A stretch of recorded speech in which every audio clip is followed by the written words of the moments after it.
What up, reader fam? Today I'm going to be sharing with you some books that I've changed my mind about. What I mean by that exactly is that I'm going to be talking about some books that I read 2, 3, 4 years ago, and when I read them, I loved them, but if I were to read them today, I probably would have different feelings toward these books. Oh, schnappity snap. I feel like this is the time for reflecting, and I've been thinking recently about some books I read in the past that I loved, but I've been wondering that if I were to return to those books and reread them, if I would end up liking them today. There are many reasons for this, but one of the main reasons is that I'm just in a different place in my life. I've grown as a person and I've grown as a reader. Well, I haven't really grown that much as a reader, like I still kind of gravitate towards the same books, but I definitely have a different standard for the books I read. I approach books in a different way and with a different mindset than I used to. Like, if you're gonna take on this epic concept and you're not gonna deliver in all areas, then I'ma be upset. And also, let's be real, I haven't changed that much as a person. Like, I'm still super extra and over the top, but I think I've grown up a little bit. Like, just a little. Not a whole lot, but a little. You guys are probably watching this and going, nah bro, you're the same ridiculous person you've always been. And okay, fine. You might be right. Anyway, as you grow as a reader, your tastes kind of shift and change. The books I read and loved 4 years ago might not be the kind of books that I like today. I've got 4 books to talk about today. The first one is Winger by Andrew Smith. This book is about this 14-year-old smarty pants who ends up attending this boarding school, and he gets the chance to attend the school as a junior because, again, like I said, he's a freaking smarty pants. I would honestly be terrified being 14 years old and being a junior in high school. Unless things have changed, upperclassmen used to be ridiculously mean and also super intimidating. I remember that when I used to walk through the hallways, I would always just keep my head down and avoid eye contact because I was that intimidated. Anyway, it's about him kind of fitting into school, and there's really honestly not that much to the plot. It's about him being on the rugby team, making new friends, and also about this girl that he desperately wants to be his girlfriend. It's a pretty simple story. I guess this would be considered kind of a slice of life story. If life were cut into pizza slices, this would be a pizza slice of life. This is a book that I didn't even realize I had questionable thoughts about until I read the sequel. As I was reading the sequel, I was kind of taken aback. The characters are incredibly vulgar and the female characters are written so poorly. Also, just even thinking about the direction of the plot for this one, I'm pretty sure I wouldn't like it if I were to read it today, in this current reader state of mind. This is one of those contemporary stories that has this really extravagant finale, and it didn't really need to have an explosive ending. I can't explain this very well without spoiling it, but this is a problem that I've had with contemporary stories in the past. There's kind of this weird formula that I've seen be done. It doesn't happen in every contemporary story, but it's basically where at the end of the story this big thing happens, and they don't really give enough time at the end to flesh out what happened and give the characters enough time to resolve it. It's like, here, have 5 pages to figure out how you're going to resolve this chaotic ending. I'm somebody who needs a little bit more cushion when it comes to the ending. That way the characters can solve or come to terms with the situation that they're involved in. I guess that's mostly just a personal preference though. Next up I have here My Heart and Other Black Holes, which is a book that I absolutely loved. Like, for the longest time, I consider this to be a favorite book of mine. So it's kind of shocking that it's on this list. This story follows this girl who has lost purpose in her life, and because of this she decides that she doesn't feel the need to live anymore. Huge trigger warning for suicide with this book. The main character discovers a place where she can meet a suicide partner, and she does just that. She ends up making this pact with this other boy that they're going to take their lives. But then the main character begins to question if she's making the right decision. And that's all I can say. I remember loving this one mostly because of the writing style. If you're a fan of Tahira Mafi's writing style, it kind of has a similar vibe to that. That flowery, over-the-top poetic goodness. But I had a friend point out to me the fact that this book is kind of problematic, and I've sat with that for a while, and the more that I thought about it, the more that I realized that I could see why people would think it is problematic. And I think I'd probably see it more clearly if I were to read this book again. I would say it's problematic in the way that things are kind of resolved a little too easily at the end. I can't really explain further without spoiling this book, but it just wasn't realistic in the way that things come together at the end. Whoa, I'm over here just skirting around these spoilers. Jeez Louise. And not that you can't enjoy books that are problematic, but I would never want to kind of like promote a book on my channel that is harmful in any way, and I feel like this book could potentially be harmful. I would just hate to have one of you guys pick up this book based off my recommendation, read it, and then be hurt by it. You feel me? I'd rather that not happen. Next up here I have Quarantine the Loners. I almost just hit myself. I can't even count the amount of times that almost happens in videos. Quarantine is basically a dystopian book that takes place within a high school. An explosion occurs, and the next thing these students know is that all their teachers are just dropping dead. Turns out that all the students in this school have been affected by a virus, and adults who come in contact with this virus drop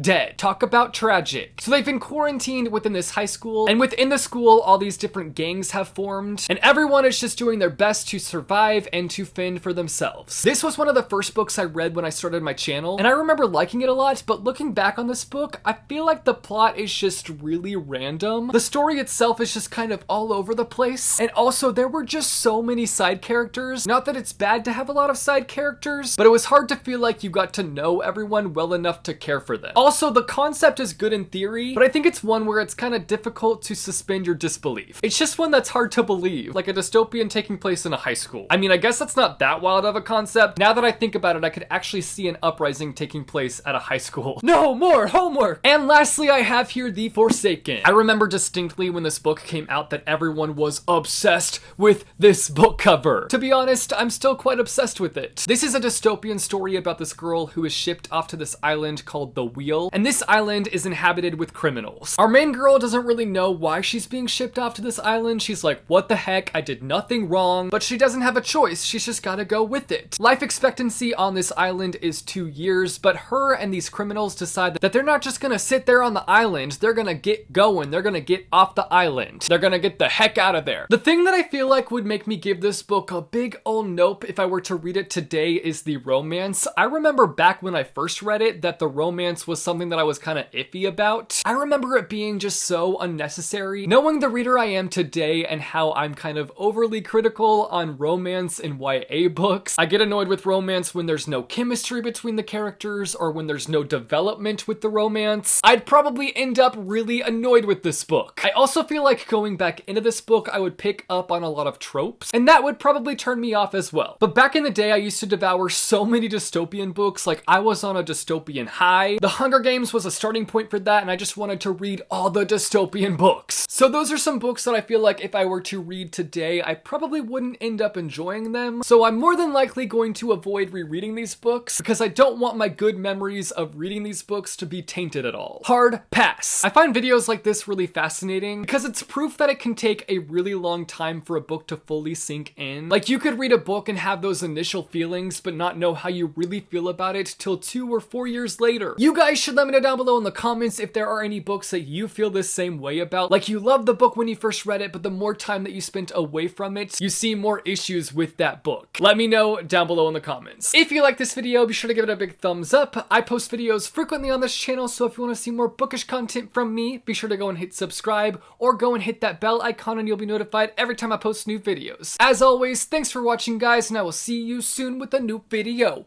Bye, chew.